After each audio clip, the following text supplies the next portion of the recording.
What's going on, everybody, and welcome to the Other Side of the Firewall podcast, where we talk about the latest and greatest in cybersecurity news, as well as we highlight those movers and shakers and glass ceiling breakers as people of color have made to the other side of the proverbial firewall. My name is Ryan Williams. As always, I'm joined by Chris Applecon.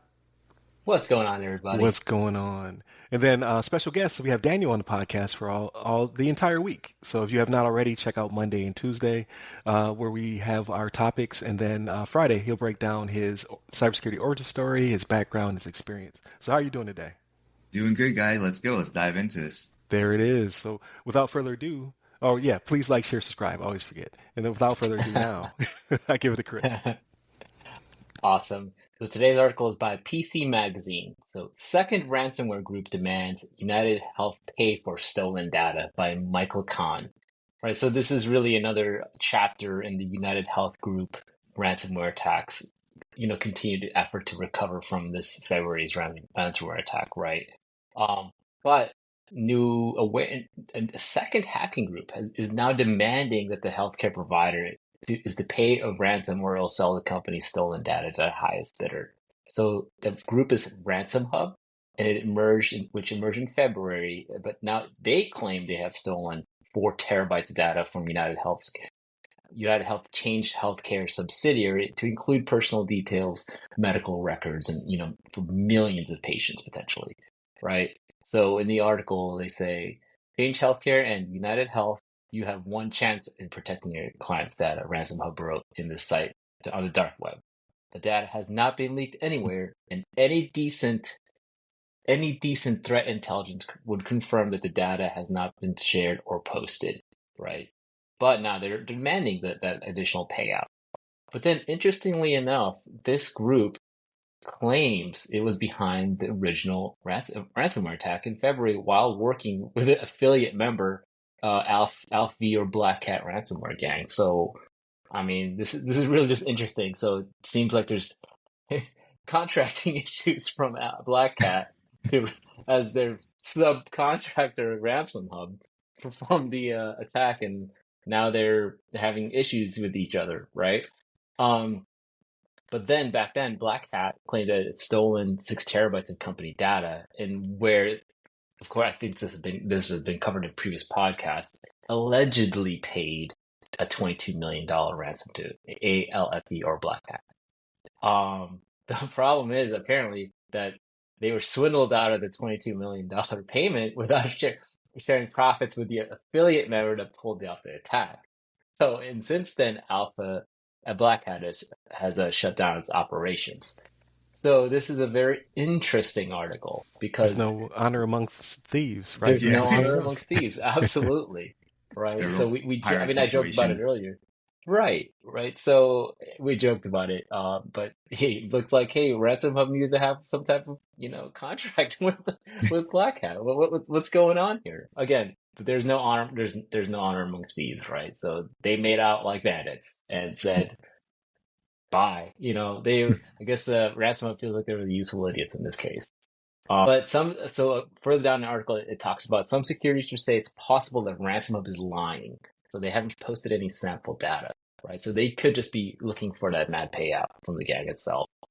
And then I did want to end with the tweet they had. If we had to guess, we would guess the ransomware affiliate Alpha would simply moved over to Ransom Hub and would want to collect their approximately 80% of their original payment they would believe due, right? So it's possible these are the same people, right? But again, thieves work in mysterious ways. Hackers work in mysterious ways. So again, I wanted to pass on to Daniel. What do you think? This is a really wild article. This is the funnest article of the week. Yeah. I feel like it's almost like when you're like at work and you're doing like a big project, and then one guy's like, "Yeah, don't worry, I got it," and then like I'll go talk with our bosses, and then like turn everything in. It's like, "Yeah, look at all the stuff I did," and then the rest of the team's left like, "What is going on here? Like he was even involved in half of this." Allegedly they still have 4 terabytes of data. It hasn't been leaked in any of the intelligence gathering platforms, right? So it's kind of like they're showing, hey, we got your information. There's even like a letter like, hello, UnitedHealth Group. If you want your data back, blah, blah, blah. do these things, pay us more, but they haven't shown that they still have that data. So it's very much could be that there's someone that actually executed the hack from Ransom Hub that's now moved or is now with Black Cat and it's like, hey, I still need my payout, right? And but it's not providing the data, not providing the hash of the data, not providing anything, right? So they're just kind of posturing. Like they send them a letter, they show the snippet of like, hey, this is what we got. It was leaked on Twitter and all the like social media platforms, but there's no actual concrete proof. But it's just kind of funny, like no anarchy amongst thieves. We keep on saying we got a real pirate situation here. It's like a real con move, right? Like you'll see this like you got Scarface or like any kind of like like this internet drug deal, pretty much. Like, hey, yeah, no, we still got the stuff. You don't have everything. We're just trying to get more out of you. What do you think, Ryan? So I think it not only highlights how complex this shady side of ransomware is becoming, right? They're performing like primes and subprimes contracts, right? Like they have a whole court system we talked about, I think, last year, where there's a darknet court system where you have people arbitrate between the different parties. They do mediation to make sure everybody gets their payout and what have you. Or both of you suggest, perhaps this is just a veiled attempt to get some money because they didn't get it from being Black Cat and Alfie. Now they're like, well, now we're Ransom Hub, and we made up this elaborate story in order to get some of this money that we feel is due because the DOJ is cracking down on all of our systems. They're shutting us down basically. So let's migrate. And we kind of talked about that when we initially talked about the article, how this stuff reemerges, like the FBI and the Department of Justice say double dipping is normal. So that's why you don't pay the first time, because then you might be expected to pay again and again. So if anything, this will leave a bad taste in the mouths of people moving forward. Like, well, why should I pay? You're just going to circle back around and say, oh, I got some new stuff that you're unaware of. But also, please like, share, subscribe. I forgot to say that. To the podcast, all the things, connect with us, all the platforms. We're really just trying to drive our numbers up, so greatly appreciate it. But yeah, it's why should I trust you? You already stole from me, and now you're trying to steal from me again. it's like, do not pay them. Do not pay ransomers. Like the other countries are making it much harder. Like the EU doesn't even allow it, right? Like you will be fined if you try to pay a ransomer. We don't do that in the US because obviously freedom, right? So our mindset is we prefer for you not to. We'll give you all the services in the world, and we will try to help you. But at the end of the day, it's kind of hard to put that cap on the free market and say you cannot pay. That might be the future with more regulation coming in. Like maybe we're building the framework for that now in order to one day flip the switch and say, hey, you cannot pay. But as of right now, it's just highly discouraged. Like, please don't pay. But at the end of the day, it's between you and your investors and your bottom line. If you got the dough, go ahead and do it. But in this case, you see like, okay, if you did pay, so if UnitedHealth had paid, they would have got punched again and had to pay again. So you see the logic here. Like you can't trust people who steal. Yeah. Like, It's kind of difficult though, because I remember ransomware back when it first started being, a big like hacking avenue. The worrisome thing on the business side, right? Like what we have to worry about is like not gaining access to our data. And it's evolved so much to like, well, we don't care if you gain access to your data. We'll make you pay to gain access to your data, and then we'll make you pay to make sure that we don't just leak all your data in the open web. So it's such a hard, like ransomware as something that a business has to think of is so multi-tiered as like a concerning thing, right. That, if you pay, even if you pay, there's no guarantee that they won't disclose it. They won't keep the data. They won't delete the data, right? So they won't give you the key. You give them the money and they're like, yeah, about that. You're not getting the key to unlock your stuff. Yeah. So it really goes into, I think the reason that this is evolving is because we are getting better at backing up our data, right? Mm-hmm. So in the past, like people were just not good at it. They kept everything in one place. Boom, all the data is stolen, right? So now we're getting better at backups. We have cold, warm, and hot sites, all that good stuff. So how do we create a different offering? Like in a really weird space, right? Saying like me as a ransomware, business, how do I create another tier, like you said, to still eke out some money from this. Yeah. So now that's disclosure. Like we will push out this information, we'll make you look bad, and then we'll also potentially make money off of that because we can sell this data part and parcel to other organizations. At the end of the day, I mean, it really comes down to like make sure the breach doesn't happen, right?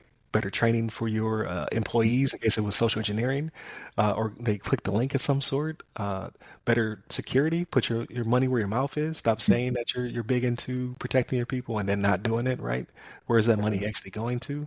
And then C, like when it will happen to some organizations, regardless of how much they put up, because they're just a prime target, like healthcare right now, because medical records, $60 a pop. And that price might even go up, right? Because as it gets harder and harder to mine that data, it'll become the demand will outstrip the supply, and then that money will eke up, right? It might be $100 next year. It could be, whatever Yeah. in between. So it's a lucrative target. So what do you do in that case? Now you have to have mitigating strategy. Like, okay, they stole it, but they only got this. They stole it, they only got that. We're able to mask this. We didn't have all these things in one place, so they're only able to steal that. Like you said, it's a multi-tier thing, and you just have to, in this case, build the most efficient yet robust incident response plan and disaster recovery plan that you can. You just have to keep iterating and evolving, and I think that'll become a new space within GRC is looking at these different frameworks and determining how deep do we need to dive to protect whatever this thing is? So in this case, medical records being so lucrative, I think it's going to have Right. to be just that much more robust. So but that's my 2 cents, right? Like me trying to put on my consultant hat and think about it. If I am working for a company that is medical, I have to build a better mousetrap. I have to think of like how do I protect this very lucrative data that's super sensitive. To keep this clientele safe, because before it was all about banks, then it was all about who knows what, right? Like AT&T came up this week, T-Mobile came up a couple weeks ago. So it was like data and communications was also getting beat up left and right. We talked about Roku earlier in the week, right? Like people making purchases and things of that nature. That's also lucrative, but like still pales in comparison to medical records. Like that data can be used for so many different things, to include blackmail down to uh, you know uh, Civil uh, unrest, like yeah. civil unrest, and just like people's, medical and patient information, and just holding that Mhm. ransom, and Yeah. your mother, your grandmother, like your kid, like all those kind of things. I know it's a slippery slide we're going down.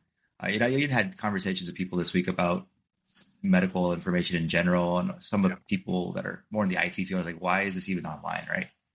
Like And systems that's like the hard this, part. Yeah, because yeah, there was a big push for it. So like uh, I guess to shed some light, so my mom, Army veteran, she worked for the VA and she did transcribing of medical records because they used to yeah, all be hard records, right? And then yep, you had to Mhm. mail them between hospitals and it was just cumbersome.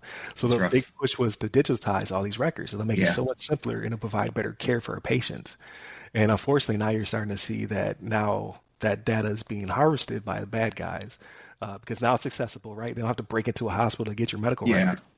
So it's And a double-edged access, yeah, access is one thing, but then easy access to the bad guys too, right? So I'm just wondering, I had that conversation this week with people at work. It's just like, then how would we fix the issue from like ease of access for the doctors to gain medical information that needs to be updated to, for Yeah. operations, diseases, they need to look up the information. Then you have a whole slew of other like IT related kind of like architecture and ease of access issues that you'd have to kind of figure out. So, I don't think the fine line between security and IT infrastructure is there for what the medical need and protection is nowadays. So it's Right. going to be a It's whole new thing. pretty archaic systems. Like we talk about Hmm. WannaCry back in the day. That was Yep. one of the Yeah. biggest breaches, right? The National Health Service over and then the EU. Yeah, all the EU was impacted by it because they were still running off like Windows 95, right? Yep. So medical has been kind of behind for a while now. Yeah.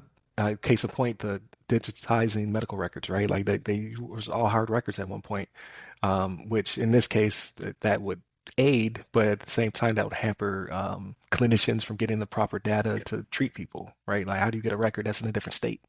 It has to be mailed to you and transcribed and faxed. Like, who uses a fax? I have to go to the library to find a fax machine, right? Like, it's very hard to find those things. So it's just a product of the digital age. Like again, when you look at the triad, right? The triangle being confidentiality, integrity, and availability. Uh, it's how do you make that? How do you make those? Uh, Mitigations, like how do you say, okay, we need to be able to access this information, but we want to make sure that the integrity is there. We want to make sure it stays confidential. It's very hard to balance that triangle, especially on the medical side. And with we talked about it, I want to say last year, like even stuff like Red Cross was hit, and everybody was like, "Well, why would you hit the Red Cross? Like, what data can be used or gleaned from that?"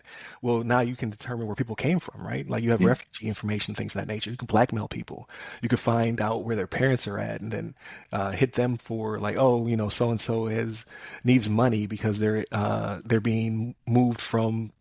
This location to this location, right? You can completely fabricate stories in order to extort and blackmail people to get more money out of them. Like these people are super smart. I wish they were on the good guy side. Yeah.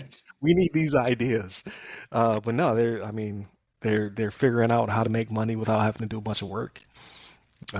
Yes, it's crazy out there. So, with that being said, I think we scared our audience enough, terrorized the audience enough with this one.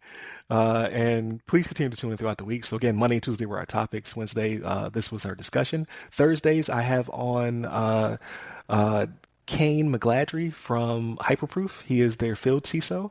We Nice. have a really good conversation concerning the current SEC and all those rules, the disclosures, the future of AI integration within GRC, and just Hyperproof as a company and their tool, which I find to be amazing. So definitely check out that conversation. I should have put that in the top of every episode. I'm gonna get better at this hosting thing. I tell you what. So definitely tune in for that one. I'm sure you'll see a lot of different posts I'll make throughout the week for that one, and then.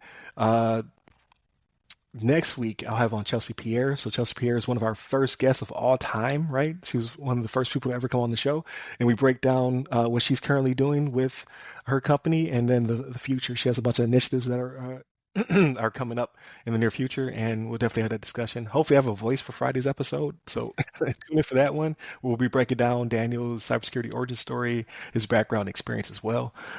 He's on the show all week long. Hit up all the websites that go by our name, The Other Side of the Firewall, The Other Side of the FW, or Ask SSP on all the platforms you could think of. And then subscribe to the newsletter so it can be delivered to your inbox every Friday. And read our articles. If you're a type person who doesn't want to listen or watch, but you like to read, we hit all the senses, right? We got everything for you. So check out all that stuff. Again, continue to tune in. Thank you for sticking with us for over 560 something episodes, right? We're getting up there. Stay safe, stay secure.